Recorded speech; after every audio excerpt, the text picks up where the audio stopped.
নেতাদের বিপক্ষ দলের দ্বিতীয় বক্তা বলে গেছে গেমিং আমাদের সময় নষ্ট করছে। আমি বলে যেতে পারি গেমিং এর ফলে তারা সময় নষ্ট করছে না, এটি যুবকদের ক্যারিয়ার করতে সাহায্য করে। আমাদের দেশে কিছুদিন আগে একটা বড় ইভেন্ট হয়েছে যা থেকে তারা টাকা ইনকাম করার সুযোগ পাচ্ছে। আমার বিপক্ষ দলের বন্ধুরা বলছে মোবাইল ফোন ব্যবহার করে বিভিন্ন ছেলেমেয়েরা বিভিন্ন অসামাজিক এই কাজে নিয়োজিত হচ্ছে। আমি এখানে একটা কথা বলে দিতে চাই, মোবাইল কি তারা ব্যবহার করছে না মোবাইল তাকে ব্যবহার করছে, এটা বলে দিয়ে যাবেন বিপক্ষ দলের বন্ধুরা।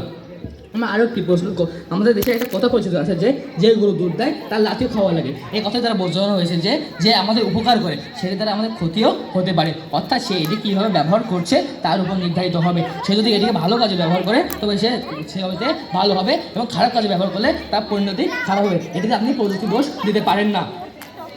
4-5 বছর আগে যখন ঢাকা বিশ্ববিদ্যালয়ের ছাত্রী ধর্ষণের ব্যাপার ঘটে তখন অত আন্দোলন আনেনি সবাই। যখন মোবাইলের মাধ্যমে সবাই এটিকে জানতে পারে তখন সারা দেশে আন্দোলন আনে এবং ধর্ষণের সঠিক বিচার পায় ভুক্তভোগীরা। তাহলে এটিকে আপনাদের উপকার করছে না অপকার করছে বলে দিয়ে যাবেন বিপক্ষ দলের বন্ধুরা। ছোট একটা গল্প বলে যায়, রিফাত নামে একটা ছেলে হঠাৎ তার পিতা রাত 1টায় অসুস্থ হয়ে পড়ে। তখন সে মোবাইল ফোন ব্যবহার করে অ্যাম্বুলেন্সের সাথে যোগাযোগ করে সঠিক সময় হাসপাতালে নেওয়ার কারণে তার পিতা প্রাণে বেঁচে যান। তাহলে এখানে রিফাত কি অপকারিত হলো না উপকারিত হলো, বিপক্ষ দলের বন্ধুরা বলে দিয়ে যাবেন। মোবাইল ফোন ব্যবহার করে আমরা যোগাযোগ করি, অর্থ আদান প্রদান করি, অর্থ আয় করি, আরও কত উপকার করে। এটি আপনি আর কত উপকার চান এর থেকে? মাননীয় মডারেটর, এই মোবাইলটি আমাদের জীবনে একটি অংশ হয়ে উঠেছে।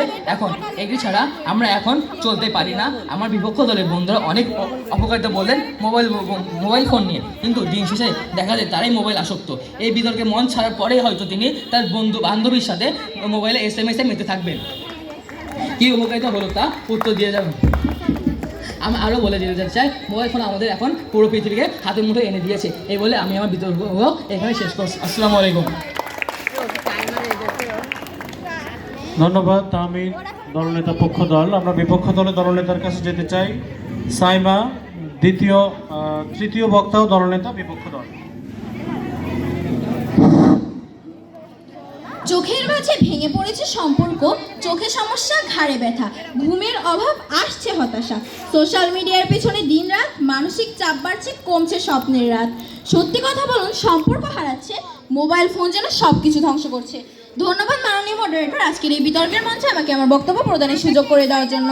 বক্তব্যের শুরুতে আমার আন্তরিক সালাম ও শুভেচ্ছা জানাই আমার প্রতিপক্ষ দলের বন্ধুদের, বিজ্ঞ বিচারক মণ্ডলী এবং যারা শুনছেন তাদের সবাইকেই। আজকের এই বিতর্কের মঞ্চে আমাদের বিতর্কের বিষয়টি নির্ধারিত হয়েছে মোবাইল ফোন আমাদের জন্য আশীর্বাদ।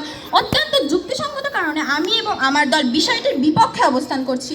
মোবাইল ফোন আমাদের জন্য আশীর্বাদ নয়, বরং এটি অনেক ক্ষেত্রে অভিশাপ হয়ে উঠেছে। মোবাইল ফোন আমাদের দৈনন্দিন জীবনকে এতটা নির্ভরশীল করে ফেলেছে যে আমরা এখন মোবাইল ছাড়া এক মুহূর্তও থাকতে পারি না।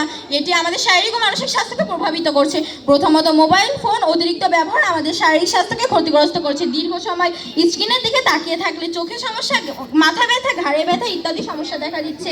এছাড়া মোবাইল ফোন অতিরিক্ত ব্যবহারে সময় কমে যাচ্ছে, যার ফলে ঘুমানোর সময় কমে যাচ্ছে, যার ফলে ক্লান্তি বাড়ছে, কর্মক্ষমতা হ্রাস পাচ্ছে। এর ফলে মানুষ বেশি অসুস্থ হয়ে পড়ছে। দ্বিতীয়ত, মোবাইল ফোন সমাজে একাকিত্বের অনুভূতি সৃষ্টি করছে। আমাদের অনেকেই এখন সরাসরি কথা বলা থেকে মোবাইলে কথা বলাকে বেশি প্রাধান্য দিচ্ছে, যা মানুষের বাস্তব সম্পর্ক বিকাশে বাধা সৃষ্টি করছে। ফলস্বরূপ সামাজিক বন্ধন দুর্বল হচ্ছে। এর জন্য কি মোবাইল ফোন দায়ী নয়? প্রশ্ন রয়ে গেল প্রতিপক্ষ দলের দলনেতার কাছে।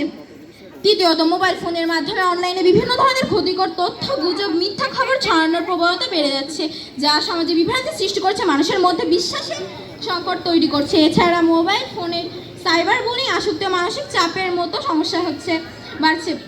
তাছাড়া মোবাইল ফোনের বিভিন্ন সামাজিক যোগাযোগ মাধ্যম ব্যবহার করে মানুষ বিভিন্ন অসামাজিক কাজে জড়িয়ে যাচ্ছে, যার উদাহরণস্বরূপ আমার দ্বিতীয় বক্তাই সুবার কথাটি বলে গেল।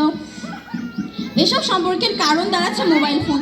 আবার তাদের এই সম্পর্ক ছিন্ন হলে তারা অনেক শোকাহত হয়ে পড়েন, তারা ডিপ্রেশনে চলে যান। এ সময় তারা নিজেদের বিভিন্ন ক্ষতি করে থাকেন, যেমন হাত কাটা, আত্মহত্যা করা ইত্যাদি। এখন প্রায় আত্মহত্যার খবর শোনা যাচ্ছে। তবে এসব মানুষের জীবন যাওয়ার জন্য কি মোবাইল ফোন দায়ী নয়? প্রশ্ন রয়ে গেল প্রতিপক্ষ দলের দলনেতার কাছে। বর্তমানে বেশিরভাগ শিক্ষার্থী মোবাইল ফোন ব্যবহার করে থাকে। তারা মোবাইল ফোনের অতিরিক্ত ব্যবহারের ফলে পাঠ্যবই থেকে বিমুখ হচ্ছে, তারা পড়ালেখা থেকে দূরে সরে যাচ্ছে। আর এখন অধিকাংশ মানুষ ফ্রি ফায়ার গেমে আসক্ত। ছেলে মেয়ে, ছোট বড় প্রায় সবাই এই গেম প্রচণ্ড পরিমাণে আসক্ত হয়ে পড়েছে। এখন বাচ্চাদেরকে মোবাইল ফোন না দিলে তারা খেতে চায় না, তবে এই রাখার কারণে কি মোবাইল ফোন হয়ে দাঁড়াচ্ছে না? প্রশ্ন রয়ে গেল প্রতিপক্ষ দলের দলনেতার কাছে। আবার তারা বলেছে আমাদের মানসিকতার উপর নির্ভর করে। হ্যাঁ, মোবাইল ফোন তৈরি হয়েছিল আমাদের উপকারের জন্য, তবে এর উপকারের দিকে চেয়ে ক্ষতিকর দিকে বেশি দেখা যাচ্ছে, কারণ এটা মানুষের মানসিকতার উপরেই নির্ভর করে। তবে মোবাইলে ক্ষতিকর জিনিস থাকলো কেন, এটাই তো একটা মেইন জিনিস। ধন্যবাদ মাননীয় মডারেটর, ধন্যবাদ সবাইকে। অসংখ্য ধন্যবাদ বিপক্ষ দলের দলনেতা সাইমাকে। আমরা কিন্তু উপভোগ্য বিতর্ক উপভোগ করলাম। আমরা জানি যে গতকাল যারা বিতর্ক